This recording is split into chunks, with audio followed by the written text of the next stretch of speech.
ఏకాకి రాజ్యం ఉత్తర కొరియాను సంక్షోభం నుంచి గట్టెక్కించేందుకు నియంత కిమ్ జోంగ్ ఉన్ ఇటీవల ప్రయత్నాలు మొదలుపెట్టారు. అంతర్జాతీయ సందర్శకులను దేశంలోకి స్వాగతించాడు. 5 ఏళ్ల తర్వాత మొదటిసారి పాశ్చాత్య పర్యాటకులు గత నెలలో కిమ్ రాజ్యంలోకి అడుగుపెట్టారు. సందర్శకులకు కఠినమైన మార్గదర్శకాలను కిమ్ విధించాడు. ఉత్తర కొరియా లీడర్లను ఆహ్వానించడం, స్థానికులతో మాట్లాడడం, దక్షిణ కొరియా జీవన విధానం గురించి చెప్పడం వంటివి టూరిస్టులు చేయరాదని కిమ్ హుకుం జారీ చేశాడు. ఈ వివరాలన్నీ సోషల్ మీడియాలో ఉత్తర కొరియా ప్రభుత్వం ప్రస్తావించింది.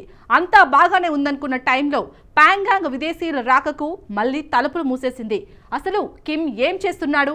పర్యాటకులకు అనుమతిచ్చి అంతలోనే ఎందుకు నిలిపేశాడు? ఉత్తర కొరియాలో ఏం జరుగుతోంది? Watch story. ఉత్తర కొరియా నియంత కిమ్కు ఏమైంది? కొన్ని వారాలకే పర్యాటకాన్ని ఎందుకు మూసేశాడు? పాశ్చాత్య పర్యాటకులతో కిమ్కు భయం ఏమిటి?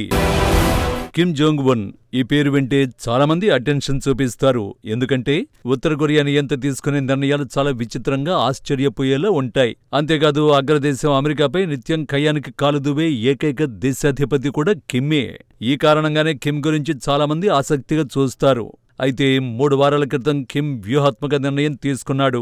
సంక్షోభంలో కొట్టుమిట్టాడుతున్న దేశాన్ని మళ్లీ ట్రాక్లో నడిపించాలని యోచించాడు. అందుకే విదేశీ పర్యాటకులకు తలుపులు తెరిచాడు. దీంతో చాలామంది కిమ్ రాజ్యం ఎలా ఉందో చూడాలని ఆశించారు.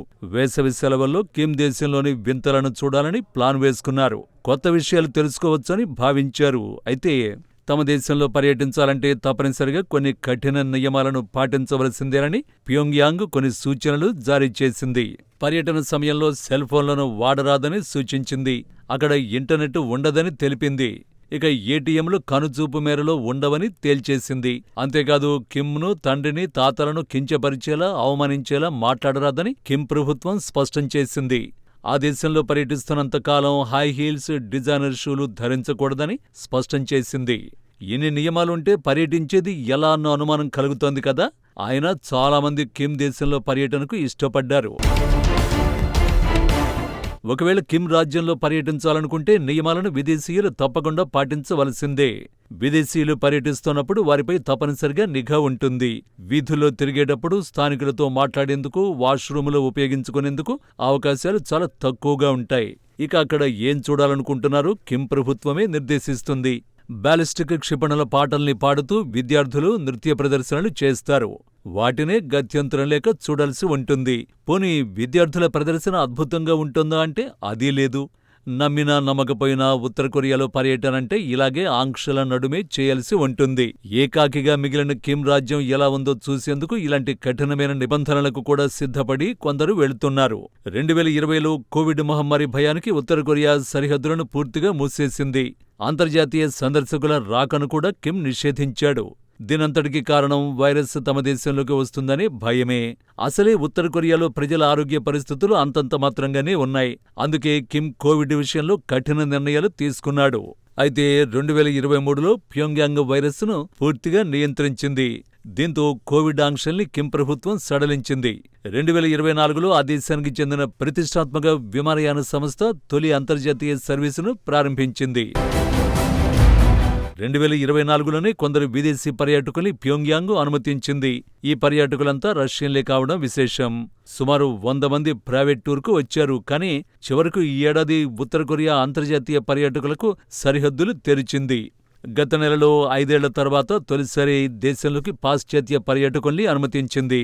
ప్యోంగ్యాంగ్కు సుమారు 800 కిలోమీటర్ల దూరంలో ఉన్న రాసన్ ప్రాంతంలో సందర్శించడానికి అనుమతినిచ్చింది. ఉత్తర కొరియాలో మిగిలిన ప్రాంతాల కంటే రాసన్ ప్రాంతం భిన్నంగా ఉంటుంది. ఇక్కడ కొత్త ఆర్థిక విధానాలు అమలవుతున్నాయి. అంతేకాదు, దేశంలోని మొట్టమొదటి మొబైల్ ఫోన్ నెట్వర్క్ ఇక్కడే ఉంది. రాసన్లోని కార్డు చెల్లింపులు కూడా అందుబాటులో ఉన్నాయి. ప్రధానంగా ఈ 3 వారాల్లో యునైటెడ్ కింగ్డమ్, కెనడా, గ్రీస్, ఫ్రాన్స్తో పాటు ఇతర దేశాల నుంచి డజనుకు పైగా ప్రయాణికులు ఉత్తర కొరియాలోని ఈశాన్య నగరాన్ని సందర్శించారు. సున్నితమైన ప్రాంతాల్లో చిత్రాలు తీయడానికి, స్వేచ్ఛగా తిరిగేందుకు కిమ్ ప్రభుత్వం అనుమతించలేదు. వీలున్న ప్రాంతాలను మాత్రమే చిత్రీకరించి కిమ్ రాజ్యంలో తమ అనుభవాన్ని సోషల్ మీడియాలో పంచుకున్నారు. ఆ తర్వాత చాలామంది ఉత్తర కొరియాను సందర్శించేందుకు ఆసక్తి చూపించారు. అయితే ఉన్నట్టుండి కిమ్ ప్రభుత్వం సంచలన నిర్ణయం తీసుకుంది. విదేశీయుల పర్యటనలను ప్యోంగ్యాంగ్ నిలిపేస్తూ ఆదేశాలు జారీ చేసింది. విమాన టికెట్ను బుక్ చేసుకోవద్దంటూ టూర్ ఆపరేటర్లు కోరుతున్నారు. అయితే ఎందుకు కిమ్ ప్రభుత్వం ఇలాంటి నిర్ణయం తీసుకున్నది అన్నది మాత్రం ప్యోంగ్యాంగ్ వెల్లడించలేదు. ఉత్తర కొరియాను విమర్శించేవారు మాత్రం రెచ్చిపోయారు. పాశ్చాత్యుల రాకతో కిమ్కు భయం మొదలైందని విమర్శించారు.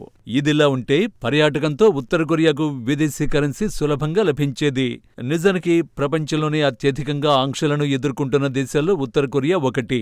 ప్యోంగ్యాంగ్తో కేవలం చైనా, రష్యా మాత్రమే వాణిజ్యాన్ని నిర్వహిస్తున్నాయి. మిగతా ప్రపంచ దేశాలు ఉత్తర కొరియాకు దూరంగా ఉన్నాయి. పర్యాటకుల్లో కూడా ఎక్కువ భాగం చైనా నుంచే వచ్చేవారు. కోవిడ్కు ముందు ఏటా కనీసం 3 లక్షల మంది చైనా పర్యాటకులు ఉత్తర కొరియాను సందర్శించేవారు. అంతర్జాతీయ సందర్శకులు చైనీయులే మొత్తం 90% కంటే ఎక్కువ మంది ఉండేవారు. పర్యాటకంతో 9 నుంచి 15 కోట్ల డాలర్ల ఆదాయం వచ్చేది. కోవిడ్ తర్వాత సరిహద్దులను కిమ్ మూసేయడంతో ఆ దేశ ఆర్థిక వ్యవస్థకు మరిన్ని కష్టాలు మొదలయ్యాయి.